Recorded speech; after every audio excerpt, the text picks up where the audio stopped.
Salut à tous, j'espère que vous allez bien, que vous passez une très belle journée. Je vous retrouve aujourd'hui sur la chaîne YouTube pour une nouvelle vidéo. J'ai terminé 3 livres, il est donc temps pour moi de vous faire un petit update lecture. Au programme du jour, il n'y a pas beaucoup de diversité puisque, comme je vous le disais dans une précédente vidéo, avec l'automne, avec le froid qui arrive, il y a deux genres principalement qui me font envie. C'est l'historique et le policier, et c'est les genres qu'on va aujourd'hui retrouver dans cette vidéo puisque j'ai lu 2 romans historiques et un roman policier. On commence sans plus tarder avec le premier roman dont je voudrais vous parler. Il s'agit d'un roman historique jeunesse, Mon père est parti à la guerre de John Boyne, paru aux éditions Gallimard Jeunesse. Alors John Boyne, c'est un auteur dont j'ai entendu beaucoup de bien, que j'avais très envie de découvrir depuis pas mal de temps. J'ai le garçon pyjama rayé dans ma palle, mais je sais pas vraiment pourquoi. Lorsque je suis tombée sur Mon père est parti à la guerre à la bibliothèque, c'est un livre qui m'a vraiment attirée et je me suis dit non, je vais partir à la découverte de la plume de John Boyne avec ce livre aussi. Et j'ai bien fait parce que c'est un livre que j'ai vraiment beaucoup aimé. Dans ce livre, on va suivre le personnage d'Alfred, surnommé Alfie, qui vit en Angleterre dans les années 1910. Roman historique, vous vous en doutez bien, sa vie va être bouleversée en 1914 lorsque le Royaume-Uni va entrer en guerre. Elle va être d'autant plus bouleversée que son père va décider de s'engager volontairement de son plein gré et va donc quitter sa famille pour aller se préparer à faire la guerre. On va suivre le quotidien d'Alfie, sa famille, ses amis, son quotidien enfant de guerre vu à travers ses yeux d'enfant, un enfant qui a dû grandir plus vite que prévu et qui a vécu des événements que personne ne devrait vivre. C'est un livre qui m'a vraiment beaucoup touchée, que j'ai beaucoup aimé. Comme je vous le disais, j'ai découvert une très belle plume. L'écriture de John Boyne est à la fois poétique, pleine de réalisme, avec des personnages très attachants. Ça se lit très facilement. Ce livre-là, je l'ai même dévoré, je l'ai tout simplement adoré. On va découvrir tout un panel de personnages vraiment très attachants, que ce soit Alfie, que ce soit ses amis.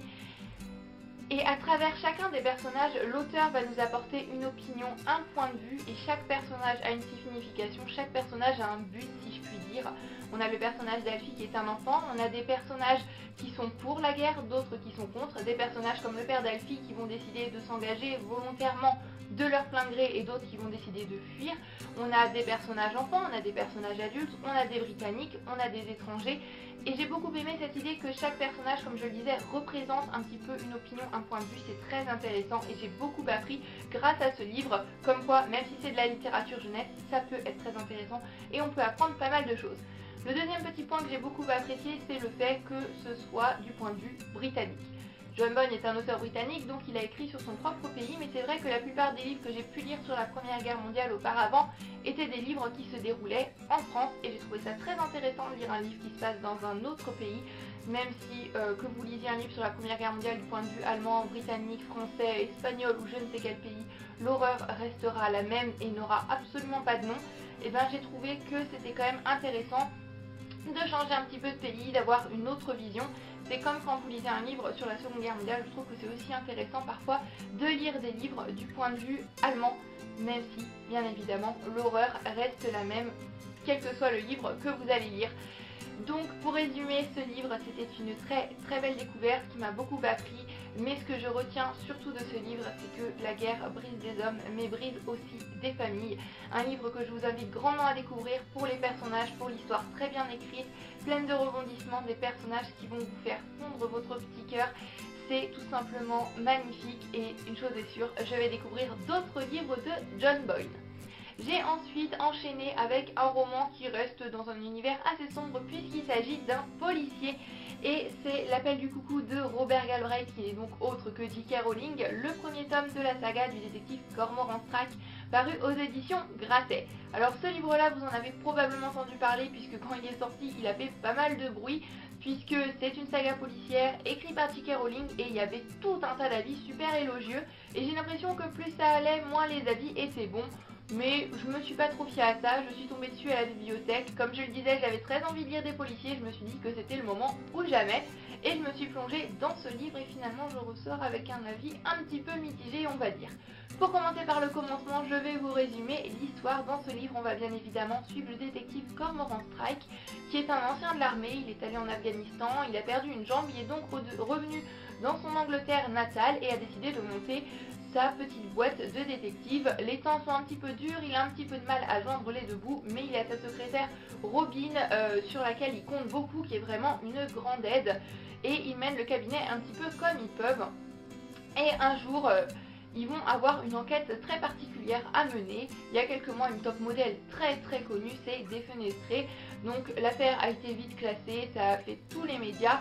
On a dit c'est un suicide et la police a classé ça suicide. Hop, voilà, affaire classée. Seulement voilà, le frère de cette fameuse top modèle va venir frapper au bureau de Cormoran-Strack et demander d'ouvrir une enquête. Puisque pour lui ce n'est pas possible, ce n'est pas un suicide, c'est obligé que ce soit un meurtre. Cormoran et Robin vont donc se lancer dans cette enquête et essayer d'éclairer la vérité, est-ce un suicide ou non, et si ce n'en est pas un et que c'est un meurtre, qui pourrait être le potentiel meurtrier. C'est toute l'histoire de ce livre que j'ai vraiment beaucoup apprécié au début. Dès les premières pages, j'ai trouvé ça très prenant. J'aime beaucoup l'écriture de l'auteur, ça se lit très facilement. Et il y avait une atmosphère très particulière dans ce livre qui m'a tout de suite plu, avec des personnages très attachants, on suit leur quotidien, on suit leur vie en plus de l'enquête. Et je trouvais que ça avait un petit aspect feuilleton que j'ai beaucoup apprécié. Seulement voilà, passé les 100 premières pages, j'ai trouvé que ça devenait vraiment très lent. Il y avait beaucoup de descriptions, il se passait pas grand chose dans l'enquête et j'avais vraiment cette impression qu'il y avait beaucoup de blabla pour pas grand chose et qu'on aurait pu enlever au moins 200 pages de ce livre et l'histoire en aurait été pareille. Parce que faut l'avouer, c'est quand même une sacrée petite bricasse. Ce livre il fait quand même 570 pages, mais la moitié du livre j'ai trouvé ça très long et je me disais oh là là c'est pas possible, je vais jamais venir au bout, je vais jamais m'en sortir. J'avais cette impression de tourner en rond, mais l'auteur a su relever un petit peu mon opinion sur ce livre avec un final et une révélation finale qui m'a surprise. Et heureusement je dois dire parce que je commençais sacrément à m'ennuyer. Donc comme je le disais, ça remonte vraiment un petit peu ce que j'ai pensé de ce livre. Même si j'ai eu cette impression qu'à la fin tout s'accélérait, on a un début très prometteur, on a un milieu vraiment très long, très lent, et hop à la fin, ouf, on ne sait plus ce qui se passe, ça passe super vite, tout se résout très vite. Ça m'a un petit peu dérangé, malgré tout j'ai passé un très bon moment, on a des personnages attachants, on a une très bonne atmosphère, donc je pense que je poursuivrai la saga parce que j'ai très envie de retrouver tout de même Cormoran et Robin qui sont des personnages auxquels je me suis attachée, le bureau de Cormoran, etc. C'est un univers que j'ai beaucoup apprécié, donc je pense lire les prochains tomes en espérant qu'il y ait un petit peu moins de longueur pour ma part. On termine cette vidéo avec le dernier livre que j'ai à vous présenter. Il s'agit d'un livre historique, mais j'ai pas envie de dire un roman puisque ce n'est pas totalement fictif, j'ai envie de classer ça dans une biographie. C'est assez particulier, il s'agit d'Alfred et Emily de Doris Lessing paru aux éditions Flammarion. Alors dans ce livre, l'auteur va revenir sur la vie de ses parents, leurs rencontres, etc. et surtout sur le fait que son père a fait la Première Guerre mondiale, guerre durant laquelle il a perdu une jambe, et la manière dont ça a totalement bouleversé le couple qu'il avait avec sa mère et donc sa vie à elle, puisque c'est des souvenirs, c'est un passé bien évidemment qui a hanté ses parents tout le temps. Elle a grandi avec ça, elle a grandi avec les histoires des tranchées que son père lui racontait. Et c'est la manière dont ça a bouleversé sa vie. Ce livre, c'est vraiment un moyen pour l'auteur de se libérer, de lâcher tout ce qu'elle a au fond d'elle par rapport à tous ses souvenirs, par rapport à cette guerre qu'elle n'a pas vécue, mais qui était quand même présente durant toute son enfance et donc durant toute sa vie, même maintenant encore. Et on ressent vraiment en lisant ce livre cette envie de se libérer. Ce livre est un petit peu particulier puisqu'il est découpé en deux parties. La première partie, ça va être un petit peu fictif si je puis dire. L'auteur va choisir d'inventer une vie, d'inventer la vie qu'auraient pu être ses parents. Elle va recréer leur rencontre, recréer leur vie, recréer sa naissance si la guerre n'avait pas eu lieu, si ces abominations n'avaient pas été commises et si cette guerre ne s'était pas mêlée à la vie de ses parents. J'ai trouvé ça très original et j'ai trouvé que c'était vraiment un très bel hommage que l'auteur rendait à ses parents à travers les mots de leur donner la vie qu'ils ont finalement pas pu avoir à cause des événements horribles et dramatiques qui se sont passés à cette époque-là, et c'est vraiment une partie qui m'a beaucoup touchée, même si c'est vrai que les chapitres étaient un petit peu longs et que par moments c'était assez lent. La deuxième partie du roman, c'est la vérité. Elle va rétablir la part de vérité qu'elle n'a pas mise dans la première partie et dire voilà, ça c'était vrai, ça c'était fictif, et j'ai trouvé ça très intéressant au début, j'ai beaucoup aimé. Voilà, ça m'a beaucoup touchée, on ressent vraiment cette envie, comme je le disais, qu'a l'auteur de se libérer, mais dans cette deuxième partie, je trouvais vraiment que c'était une écriture très libératrice qu'elle avait, mais qui donnait un aspect un petit peu brouillon au livre. À la fin, je ne savais plus où on était, pourquoi on était là, en quelle année on était, j'étais complètement perdue, mais malgré tout, je ressors de ce livre avec une sensation très particulière. C'est un livre, je ne peux pas dire qu'il m'a plu, je peux pas dire qu'il m'a déplu. J'ai vraiment beaucoup de mal lorsque je parle d'histoire vraie, des personnes qui ont existé et c'est leur vie dans ce livre. j'ai vraiment beaucoup de mal à dire si j'ai aimé ou pas, puisque c'est la vie de personne et je pense que voilà, je suis personne pour dire.